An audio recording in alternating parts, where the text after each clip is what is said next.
Welcome to another episode of AMOI Unplugged, Exploring Diversity, a show that focuses on the efforts and milestones geared towards the diversification of our nation's economy. I am Chioma Ikejiani. Thank you for joining me. The true wealth of a nation lies not just in its resources, but its ability to add value to them. A quote by Professor Ike-Muonso, the Director General and CEO of Raw Material Research and Development Council, as he discusses the importance of value addition and its potential to position Nigeria as a continental powerhouse in industrialization.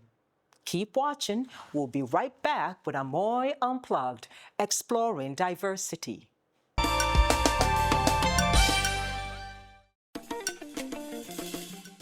Established by Decree 39 of 1987, now the RMRDC Act, CAP, R3 Laws of the Federation of Nigeria, 2004. The Raw Material Research and Development Council is tasked with unlocking the full potential of Nigeria's vast industrial raw materials. As an agency under the Federal Ministry of Science, Technology, and Innovation, the RMRDC's mandate is to drive sustainable industrial growth through research, innovation, and strategic resource management.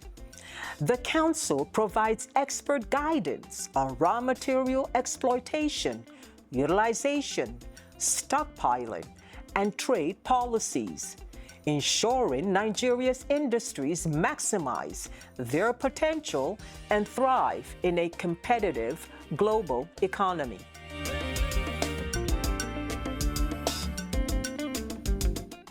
Thank you so much. You know, I wanted to do this for the longest time, and I know you're busy, and I just want to thank you for giving us time to talk about the importance of adding value to raw material in Nigeria.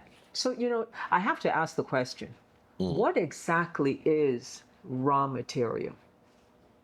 There are at least three most basic classifications or categories. There are much more than that you obtain your raw materials. The first is the agricultural commodities. It's easy to understand that when you have oranges, you make orange juice. Then you also have the solid minerals. So it's also easy to understand. When you have lithium, you can make lithium batteries. But you also have wastes, which are also raw materials, because from what is considered waste, you can repurpose them, some of them, and turn some of them, and in fact, almost all of them, to be honest, into raw materials. Now, the fourth one could be the raw materials you intentionally create in manufacturing firm, which we might call secondary or tertiary level raw materials. So anything and everything indeed is raw material. So when you became the Director General of the Raw Material Research Development Council, what was your vision? What did you want to do with this council? My vision is to make the RMRDC, that is the Raw Material Research and Development Council, a continental leader, to be an example for Africa. Because the rest of the world, when they look at Africa, what they see is raw material. It may be overstretching it, but global history, global politics show to us that that is indeed the reality. But we have also failed ourselves by not utilizing these raw materials to lead. And therefore, someone has to show an example. And that is what drove the transformations I initiated up to this moment. Let's look at those transformations. What would you say have been some of the key milestones and achievements since you've taken helm as the Director General? There are a number of things we've done, but it's not about what we've done, but where we're going. And the things we're doing to get there very quickly. I'm not internally, there are a number of things, and I'm not going to go into some of the things that some of the reforms we're conducting inside here. Some of them are cross-cutting. I mean, you find them in virtually all agencies. For instance, issues of capacity. So, and I think it cuts across, and we're doing wonderfully well to build the capacity internally here. But for continental leadership, the first thing we did was to, from day one, take a decision to change the way Nigerians, and indeed the continent, sees raw material. And that is why we went to the National Assembly, to make a law making it impossible for people to export raw materials from Nigeria without at least adding value to such raw material up to 30%. Why is that so important? The only way we can be like the rest of the world is only if we industrialize. And the first phase in that process is to be able to process what God has given to you in natural form. And not only to process it, but to process it within your own soil. So we've gone to the National Assembly, it's gone through a second reading, because to be honest with you, for any true Nigerian, and indeed any true African, every true Nigerian must support this bill. Also, one of the things I did was to approach the Africa Development Bank to develop a 10-year roadmap. Because I told them that my tenure is only 5 years. But I want a roadmap that can go beyond that 5 years, so that there's some level of continuity. Whoever succeeds me can take over and either fine-tune the roadmap and not necessarily to jettison it. And two, approaching the Africa Development Bank was also to elicit support, so that they know that this roadmap is not necessarily just for Nigeria, but can be a model that other African countries can share.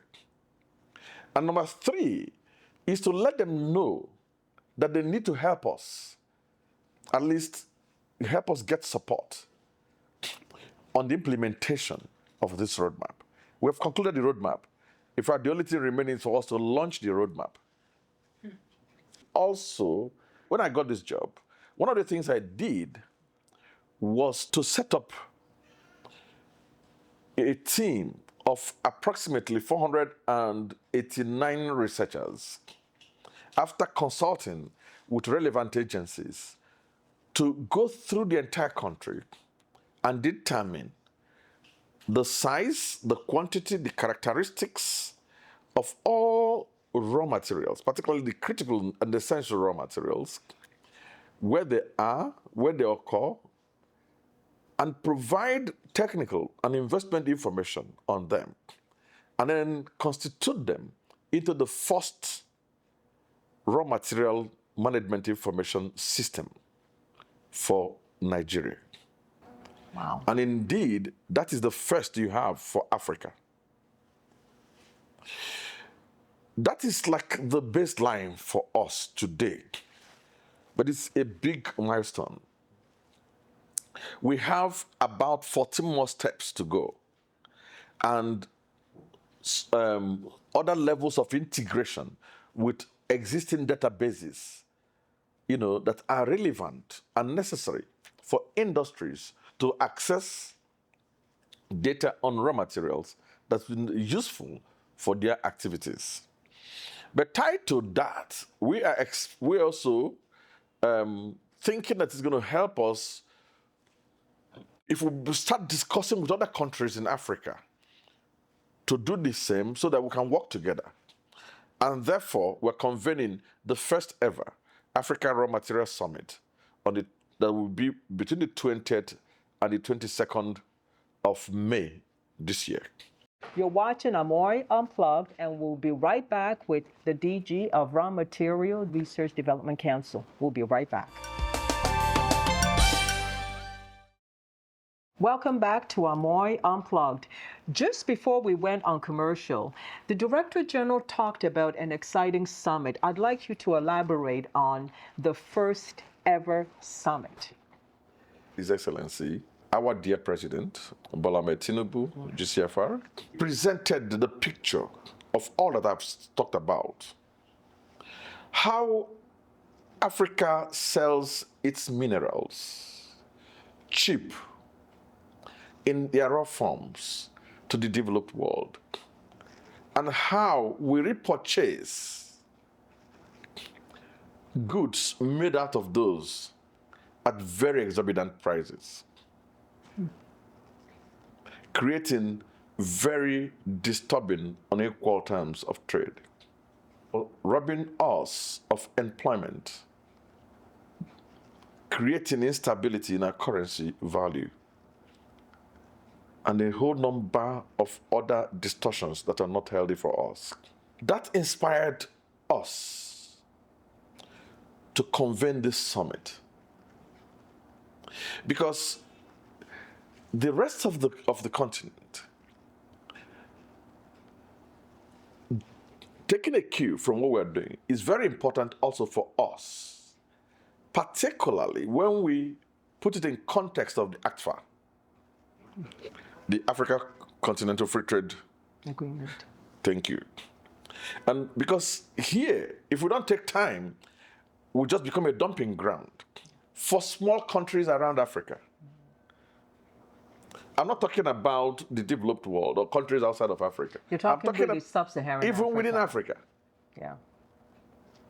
So, knowing where the raw materials exist, taking advantage of the data we provided, taking advantage of this bill and making it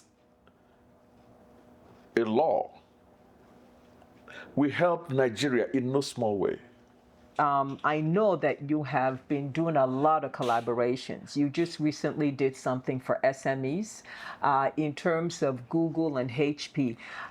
Because I think when you look at the small, medium, I mean, that's the lifeblood of industrialization, even in developed countries. So the question I have for you is, why was it important to collaborate with organizations like Google, like Hewlett Packard, and really trying to make a way for SMEs that if they don't even look at raw materials themselves, they cannot grow? Why? The truth really is that we're collaborating with all sectors, all groups that show interest in what we're doing, and we also feel are very, very critical for our success. But you've talked about technology, and then I'll put it back to you. If we succeed to make it difficult for people to export raw materials in their natural form, in their virgin form, the immediate challenge is about the technology for processing domestically. And that was why my honorable minister, is a visionary. He said, why don't we convene a meeting with the leaders in the technology space so that we begin to discuss the support, for creating technology,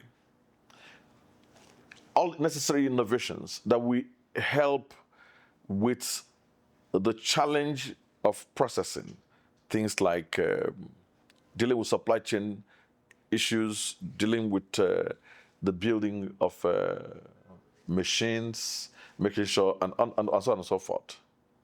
We have capacity much more than you can ever imagine So we create all sorts of equipment to support the processing of raw materials. And that's part of what we are offering. Now, let me come back to what we're talking about SMEs. Raw materials, 90% of raw materials are processed at the level of smallholder farmers and artisanal miners. So assume that those people have access to small equipment for some level of processing. That will solve our problem. So you're really looking at more efficiency across the value chain. Thank you. So that we have more jobs. Yeah. So that we have more value. We can produce more here. And I remember your collaboration with waste management. And I said to myself, what does raw material and waste management? Can you explain? I told you here that wastes are very important. As we speak to you, South Africa utilizes at least 27% of its waste as industrial raw materials. Wow. It's only South Africa. We utilize less than 4.6% of our wastes as industrial raw material. It's that we just don't know. And that is because some people started picking plastics. So the whole lot of our wastes that are just wastes, creating nuisance. So we're not helping the environment. At all. We're also not reaping the benefits of the use of wastes for industrial growth. So I had meetings with waste pickers and other waste management organizations, and the whole idea was to have appropriate data to even estimate the size of wastes across the country. If I had to meet with Nestle, look at their stuff here, Nestle, and it was a lovely meeting. The DG was awesome, and we agreed to work together to estimate the size of wastes across the country and characterize these wastes. So we know the ones that are good for industrial use, for industrial production, and the ones that are used, there's nothing bad. There's nothing Everything bad. is raw material. Always have it in your head. Once you invoke the concepts of repurposing, recycling, sustainability, circular economy or circularity, then it tells you that nothing wastes and that everything is raw material. The truth really is that our collaborations are very expansive. We are partnering with a number of universities, and the agreements have been sorted out, have been concluded. For instance, we have collaboration with Nasarawa State Universities as part of our efforts in upscaling the capacity of our staff on postgraduate programs in different areas. So, and that's ongoing. And we're doing MSc programs and PhD programs on different areas that are important, are critical for the success of this council. We're partnering with Taraba State University. We have a formal agreement with them on the same thing. We're partnering with the African University of Science and Technology on the same terms. But beyond that, we are working with up to 40 universities in Nigeria in the area of research. We have accredited laboratories accredited by NINAS, and also we are in the process of developing 17 additional laboratories. In fact, very soon we are going to be signing formal agreement on the operationalization of the 17 laboratories. We'll be right back with AMOI Unplugged, Exploring Diversity. Welcome back to AMOI Unplugged. The Bola Ahmed Tinubu administration has done a lot of traveling in investment. I mean, that has been the key. He is actually the salesperson for Nigeria for the investment drive. What message does the council have for an investor that is really, really serious of coming to Nigeria to invest in our raw material? All thanks to our president. Let me start that way, because most of these things are actually inspirations taken from his messages. And particularly, if you go back again to the Onga message, I've told you, all of this drive, we've taken them from what the focus of the president is. And my message to investors is, you don't need to take our raw materials from our soil to process. Come here and process them. Because now you have the data telling you where they exist, where they are, the quantity, the characteristic, investment information. And if that's not enough, we are going to work with you to find out more. Many organizations overseas have been inundating us with inquiries since I came on board, really. They want to know, and we've been helping them. In fact, the last one was at the Argentine embassy. In fact, there are plenty of them, really. Wow. So we are here. That's why we're set up. That's what we're set up to do. And we're asking, come and process the raw materials here. At least process it up to some point. And or support locals to process these raw materials here. If we don't do that, there's no difference between this age that we are in and the age of the slave trade. Your future plans for the council? This council is the heart of this economy. Ignore us and ignore the prosperity of Nigeria. I realize that, and I think from the wordings of our president, that's very clear to him. We need all the support to lead this continent. I've said it from the beginning. Nigeria must be an example.